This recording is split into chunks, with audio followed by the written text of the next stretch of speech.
Welcome back. We're going to do another scoop today. I know we did this in the last video and the one before that, and we made scoops that look sort of like this. Well, we got a different kind of scoop to do today. This is out. What I want to do is to make a scoop that's sort of like this. Maybe a little bigger one. We're going to do this one here actually. I've been thinking a lot about doing this one because it could be a pretty simple thing. You hollow it, make a shape sort of like this, then go to the bandsaw, cut that shape off, maybe a little belt sanding work to clean up the look of it. And everybody who does that says, now you got to be really careful at the bandsaw because this is a round thing and it's small and this is a dangerous cut. Well, I try to figure out a way to eliminate that dangerous cut. I'm going to cut it out altogether. So we're not going to do that in the classical way. But I am going to cut the piece off while it's still square, because at this point I can go to the bandsaw, lay this square on the table very safely, traced out the shape, kind of get a trace for where the cut's going to be. If I cut this piece off, I have to drill a hole in here in order to be able to do the hollowing. And you know that drill bit's going to wander off. It's not going to stay in there, so I can't do it that way. That way. Here's how I'm going to do it. Well, here's the shape, rough. And here's roughly where the cut's going to be. So first thing I'm going to do is put this in the jaw of the chuck. I'm going to drill a pilot hole. Then I'm going to go to the bandsaw and cut this piece off. This gives me a place then to be able to do my hollowing from without the tool sliding off of the surface. And the only other thing I'm going to do that's a little different, I'm going to make sure that on the back side of this there's a flat. So when I lay this down, it won't roll. So I'm going to leave a little bit, just a little tiny flat on the back of that. So we're going to do this scoop this manner. Tool-wise, I'm going to have to drill the hole, so I'm just using a taper shank bit. I have tendency to always rough out using my deep fluted gouge, my bowl gouge, simply because I'm used to it. Most of the hollowing is going to be done with my shallow fluted gouge, as I did in the other videos. But to finish it up inside, I'm going to use a small round nose scraper, just to clean that surface up. I used a hollowing tool in the other one. And for the final part off, I may very well make the cut with my skew chisel. Maybe I'll do it with the gouge, but we'll see when we get there. So let's clear the decks and start the process. Put my tools away. Taper shank bit. I'm going to use a fresh piece of wood, one I haven't written on too much. And what we're going to do is just chuck this up. And I'm going to drill this hole. Hole size is not important. It's just a place where I can get the tool to start, because this is end grain I'm going to hollow from the center outward. Let's be sure this is somewhat squared. Not too critical, but let's make sure we get it as square as we can. That's good enough.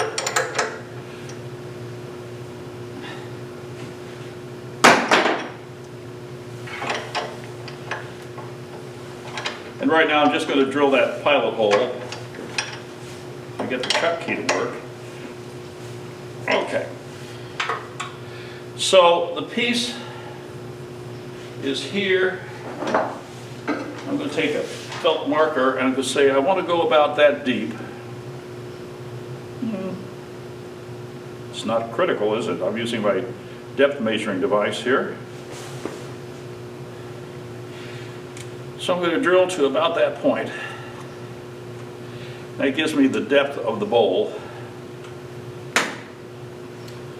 Lathe is on at 0 speed. Tailstock is locked. Glass is in place. And I'm just going to drill down to that mark to create a hole from which I can do the hollowing eventually. Don't have to have a taper shank drill, but I have it.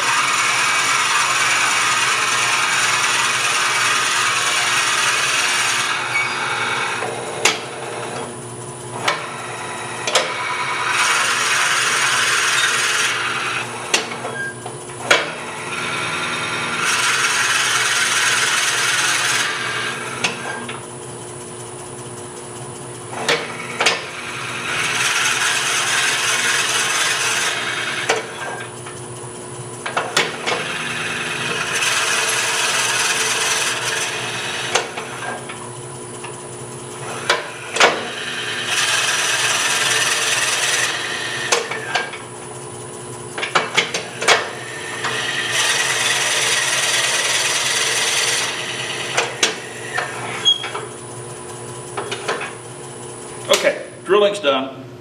Next thing I want to do is go up to the bandsaw and literally cut this corner off, which will go down and intersect this hole. That's going to leave me about a 3-sided object. And so yes, I'll be a little interrupted cut, but that's okay. I could turn this round a little bit beforehand, but remember I wanted this flat so I can go through the bandsaw. So now it's a trip off to the bandsaw. I'll see you up there.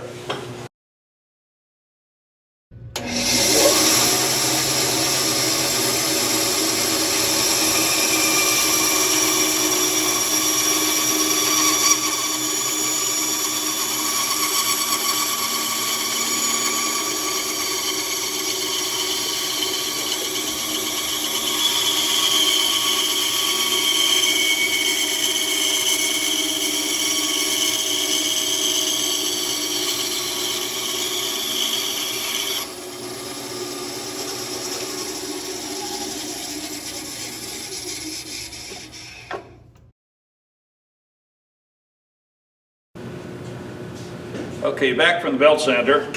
I actually went over to a 6x48 belt sander and touched this surface up just a little bit. It was really burned badly from the bandsaw because the blade is pretty well worn. So after this video is over, I guess I have a bandsaw blade to change. I put life center in at the tailstock, purpose of which is just to help me get this lined up a little bit. I will not be using it, but I want to get it as square as I can. It doesn't matter too much because everything has to be turned anyway. So this is only to be sure that I'm relatively square to the hole. And I'm just using that to line it up.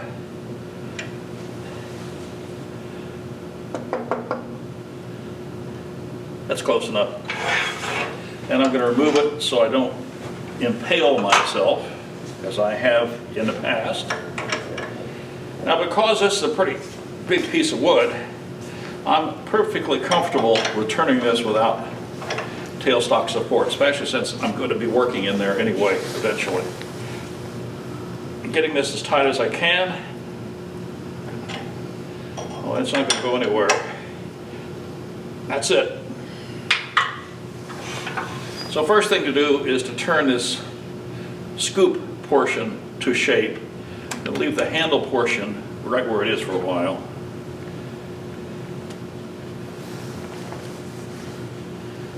Speed's back to 0 again. My roughing gouge here in hand.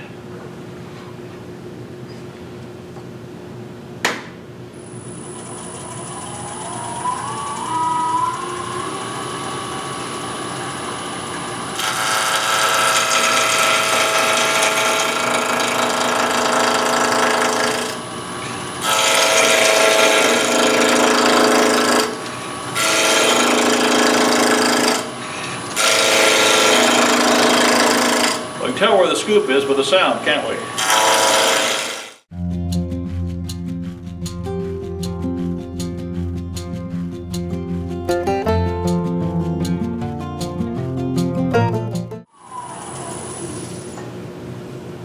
It's almost round. There's a flat here on the bottom, which is right where I want it to be. So I'm going to bring this down a little bit more. This scoop is going to be from about here.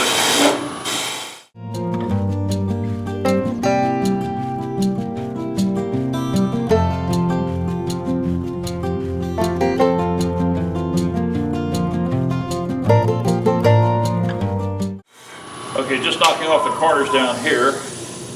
So now I need to give this scoop a bit of a shape. So we know it's going to go from about right there. There's the top of the scoop.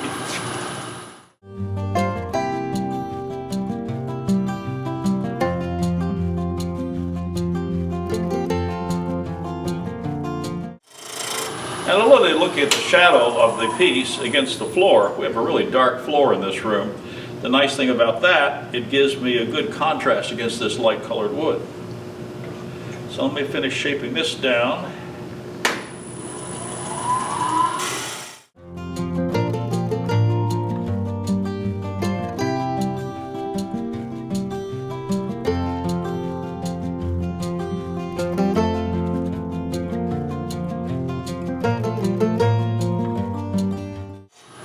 I think that's about the end of it. Let's check the depth.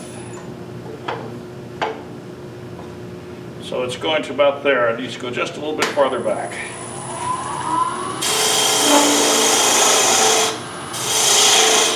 Okay, that'll do it.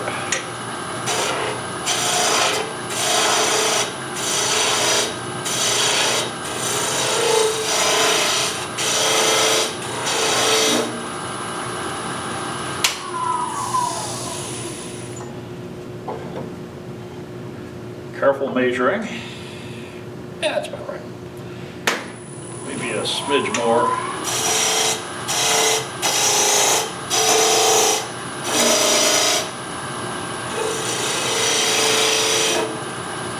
All right. Let's kind of clean this up a little bit.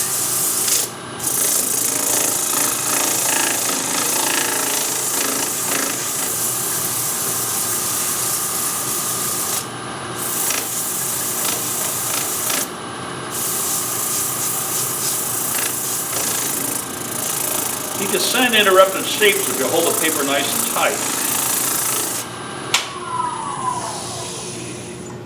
So the outside looks pretty good. Let's make a scoop.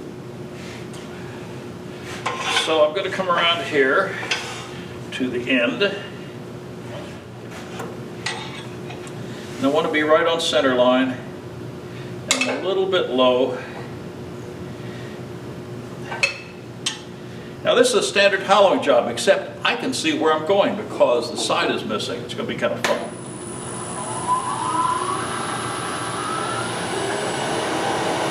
Get this going a little bit fast.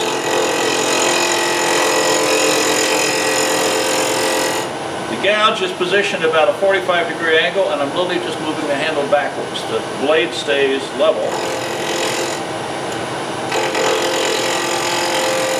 Actually, I'm just a little bit low, having to drop the handle to get this to center. But you can see what my wall thickness is going to look like when I get started here.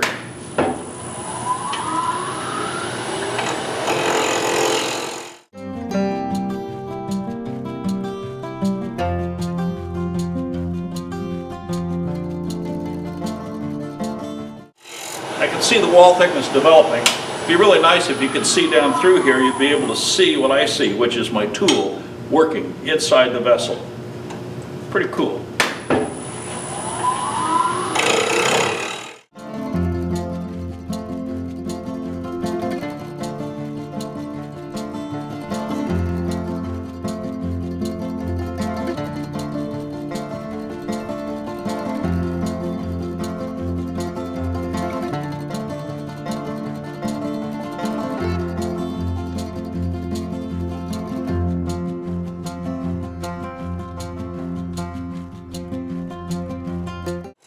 I'm not going to go any deeper until I get this portion here completed like I like. Thickness is still a little thick. Let's recheck tightness here just for fun. Yeah, that's as tight as it's going to go. I'm back here working on this again.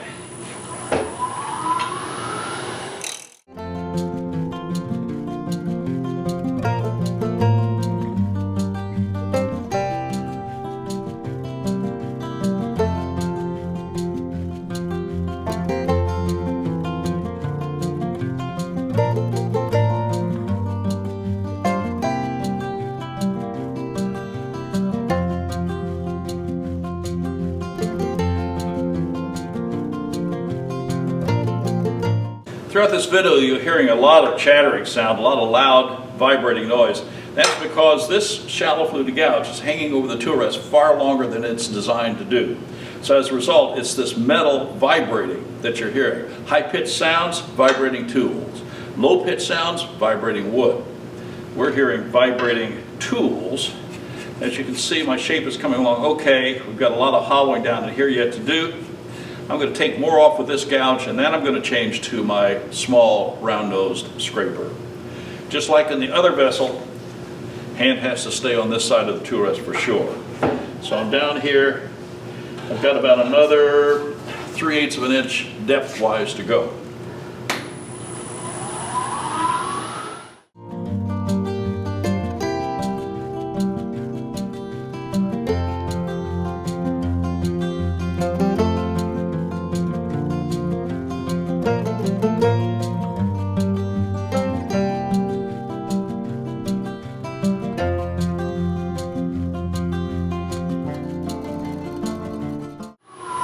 the round nose scraper I'm using is very small. I've done two things to modify it. Number one, I've knocked the back shoulder off so that it'll fit into round areas without the heel dragging. And I put a very slight negative rake on the top of it. So I'm going to clean up from the top and then go on down farther.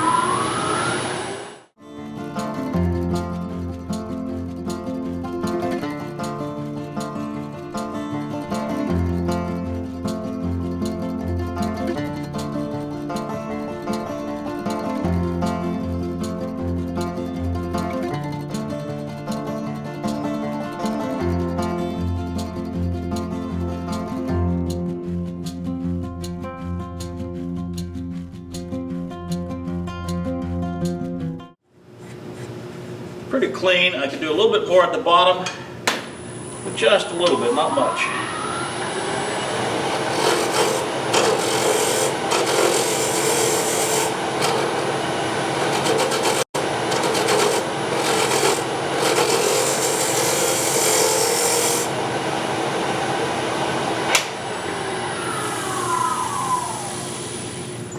Now I can do some more shaping here. As you can see, I need a little bit more. The wall center here, it's a little thick out on the end. Probably need to take just a little bit more off out here. Very carefully.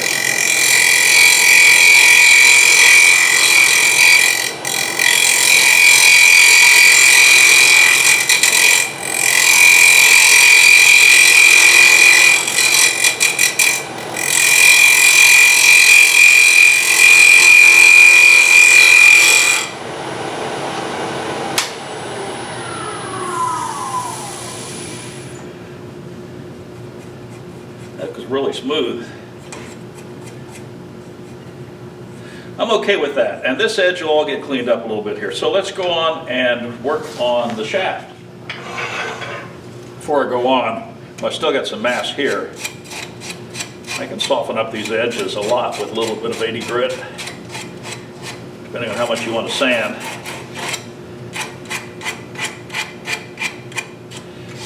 And get these corners rounded off. It comes off a little sharp when it comes off the sander, but I want this rounded over. So I'm going to pull this back in a little bit more.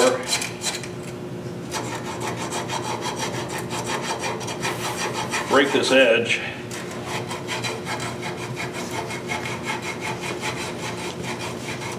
And I'm using some 80 grit here just to blend these edges in.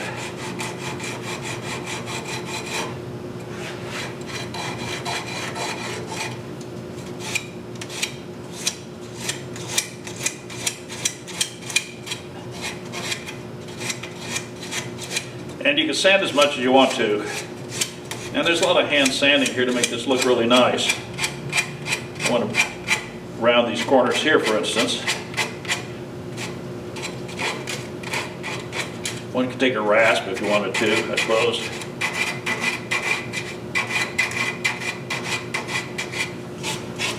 And I'm not going to do much more, but you get the idea of what we have to do, a little touch up. It's easy to do when it's on the lathe because I've got something holding it for me.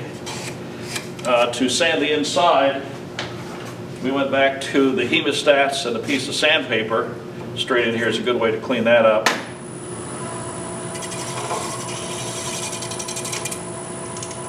But you got to be careful. I like sanding with 80 grit with the grain like this. Okay, so now we'll work on the shaft. You may have seen it wobbling a little bit when we were hollowing. May have shifted a little bit in the chuck. Even though I've checked the tightness, it still seems it may have shifted. Doesn't matter very much because I'm going to make this handle perfectly in line with the scoop. So let's just take the deep fluted gouge just to get rid of some.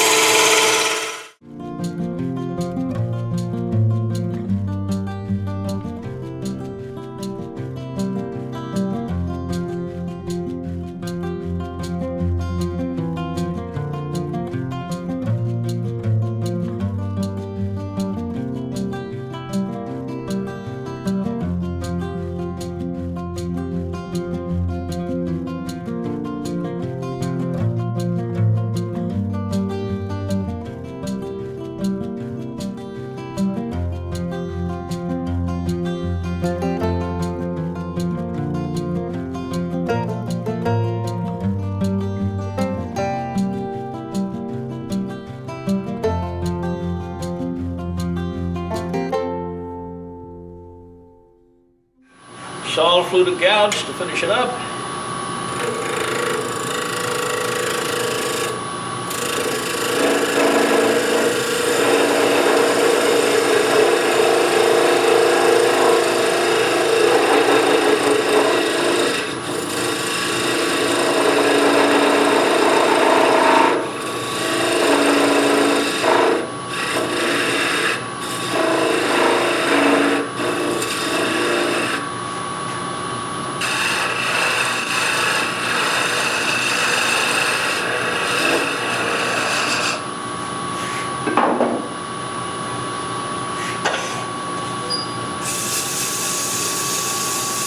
Backside up a little bit.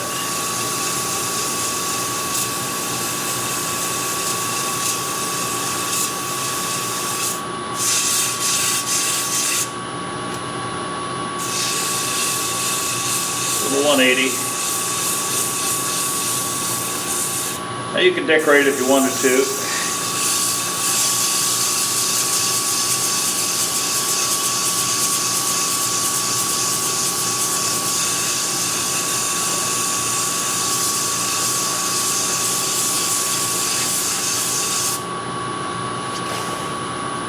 All we have to do now is to finish this. That would mean to cart this off. We're going to have to hold it there.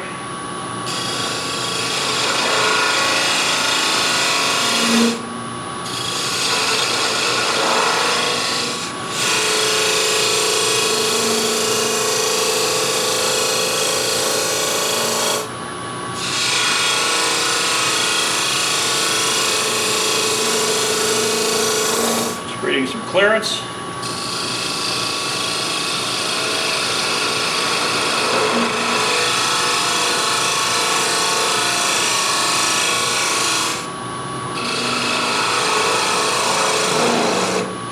And I think I'll break that corner a little bit before I go too far.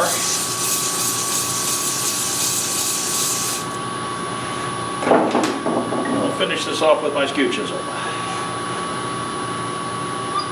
I'm going to have to hold it over the top, so you may not be able to see the cuts. But I've got to do that. This is a series of deep cuts, that's all it is. The thumb is helping.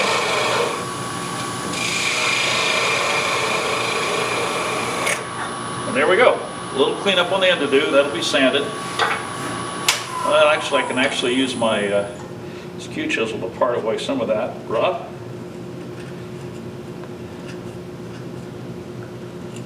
And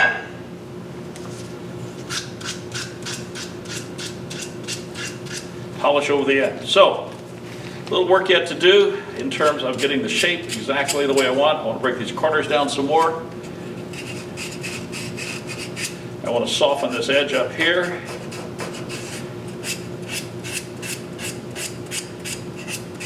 And that'll take just a few minutes more work. But anyway, there's something for sugar, flour, whatever. But it's basically another standard scoop done in a traditional way, but with a slight modification. I think it's a good idea to make this cut on the bandsaw from square stock before you do the hollowing. Get that drill hole in here first, because you'll never be able to hollow into something that's at an angle. So, last of the scoops. There's a lot of other kitchen ornaments and activities and tools we could be making, but I think we'll stop. You know how to make a spatula or a spurtle, but we'll stop at this point and we'll go into a whole new subject in the next video. Again, thanks for watching. We'll enjoy you subscribing and definitely look forward to your comments and suggestions. Thanks for watching. Stay safe. We'll see you soon.